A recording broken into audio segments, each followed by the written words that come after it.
Corona को लेकर अभी तक जो भी आधिकारिक डेटा है उसमें कुछ सार्वजनिक हुआ है और कुछ नहीं। जो डेटा सार्वजनिक नहीं हुआ उसे देखने से साफ है कि भारत में हम कोरोना के वास्तविक आंकड़ों को कम आंक रहे हैं। भारत में पिछले कुछ समय से हर रोज 95,000 से 1 लाख कोरोना केस सामने आ रहे हैं, जो दुनिया में सबसे ज्यादा हैं। लेकिन जो आंकड़े अभी रिलीज नहीं हुए हैं उनके मुताबिक वास्तविक आंकड़े 2 लाख से 2.5 लाख प्रतिदिन हो सकते हैं। यानी जो आंकड़े बताए जा रहे हैं उससे 2 से 2.5 गुना तक।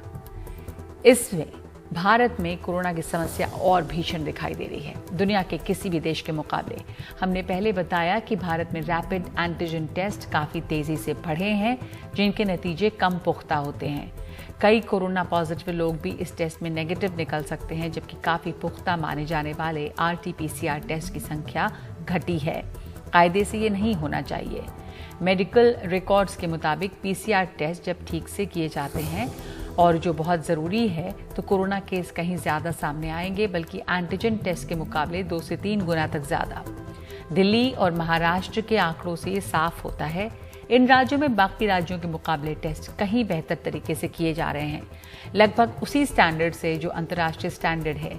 इसीलिए इन राज्यों में RT-PCR टेस्ट में पॉजिटिविटी रेट काफ़ी है। अब देखिए वो राज्य जहां RT-PCR टेस्टिंग सबसे खराब तरीके से हो रही है, इसलिए ये PCR टेस्ट में पॉजिटिविटी रेट काफी कम आ रहा है। जानकारों को आशंका है कि भारत में ज्यादातर जगह कुछ ऐसा ही हो रहा है। दरअसल रैपिड एंटीजन टेस्ट आसानी से हो जाता है और नतीजा भी जल्दी आता है, लेकिन सिर्फ इसलिए एंटीजन टेस्ट ज्यादा नहीं किए जाने चाहिए।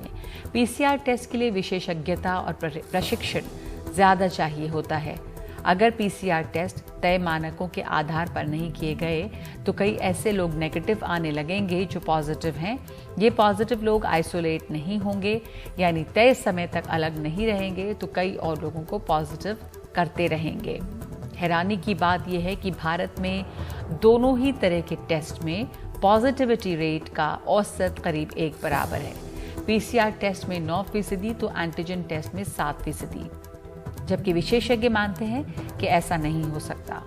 यही आंकड़ा इस बात का उदाहरण है कि भारत में RT-PCR टेस्ट ठीक से नहीं हो रहे। अगर एंटीजन टेस्ट में पॉजिटिविटी रेट 7% है तो PCR में 2 से 3 गुना होना चाहिए। इसका मतलब है कि अगर रोज 1 लाख केस आ रहे हैं तो वास्तविक और सही आंकड़ा 2 से 2.5 लाख केस प्रतिदिन होगा, लेकिन ये हमारे रिकॉर्ड में आ ही नहीं रहा।